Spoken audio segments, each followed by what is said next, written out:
আসসালামু আলাইকুম। আপনারা অনেকেই কোয়েল পাখি পালন শুরু করতে চান। আপনাদের কোয়েল পাখি পালনে যে যে সমস্যার সম্মুখীন হতে হবে তা আমি বাস্তব অভিজ্ঞতার সাথে আপনাদের সামনে তুলে ধরার চেষ্টা করব। আপনারা কোয়েল পাখি পালন করার প্রথমেই আপনাদেরকে কোথায় ডিম বেচবেন সেটা ভাবতে হবে। কারণ আপনি যদি ডিমের জন্য কোয়েল পাখি তুলে থাকেন তাহলে আপনার কোয়েল পাখি ডিম পারবে, কিন্তু আপনি ডিমগুলো বেচতে পারবেন না, এতে আপনার লস হওয়ার সম্ভাবনা বেশি থাকে। আপনারা কম কোয়েল পাখি পালন করে অধিক লাভবান হতে পারবেন। এর জন্য আপনাদেরকে ডিমগুলো পাইকারি দোকানে না বিক্রি করে নিজে থেকে বিক্রি করার চেষ্টা করবেন। আপনার বাড়ির আশেপাশে মানুষের কাছে বেচার চেষ্টা করবেন, আপনার বন্ধু বান্ধবের কাছে বেচার চেষ্টা করবেন।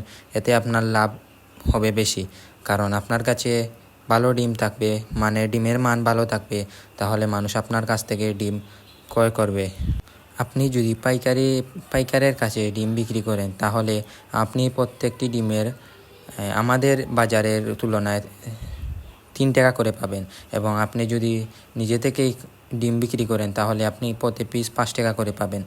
অন্যান্য জেলায় অন্যান্য দাম হতে পারে, কিন্তু আমাদের এখানে 5 টাকা করে প্রতি পিস, এবং পাইকারি দাম হলো 3 টাকা করে। আমি আমাদের দোকানে এই ডিমগুলো নিয়ে দেই। এখানে 290 টাকার মতো ডিম আছে, এগুলো একদিনের মধ্যেই বিক্রি হয়ে যাবে। আর আশা করি আমি আরও অনেক কোয়েল পাখি তুলব, তাহলে আমাদের বাজারের ডিমের চাহিদা পূরণ করতে পারবো। এর পাশাপাশি আমাদের বাড়ির আশেপাশে যারা আছেন তারাও ডিমগুলো এসে নিয়ে যান, এতে আমার ডিম দোকানে ততটা নিতে পারি না।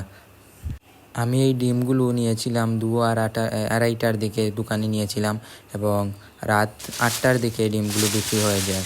এখানে 290 টাকার ডিম ছিল, 5 টাকা করে পিস। 58টি ডিম দিয়েছিল আমার কোয়েল পাখি 3 দিনে, 20টি কোয়েল পাখি।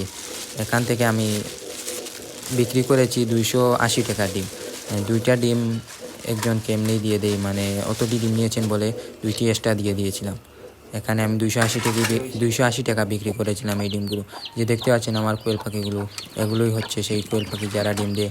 আর এই যে ডিমগুলো দেখতে পাচ্ছেন, এগুলো 3 দিনের ডিম ছিল, 58 পিস পেরেছিল কোয়েল পাখিগুলো 3 দিনের ডিম। ভিডিওটি থেকে উপকৃত হয়ে থাকলে লাইক সাবস্ক্রাইব করে দেবেন।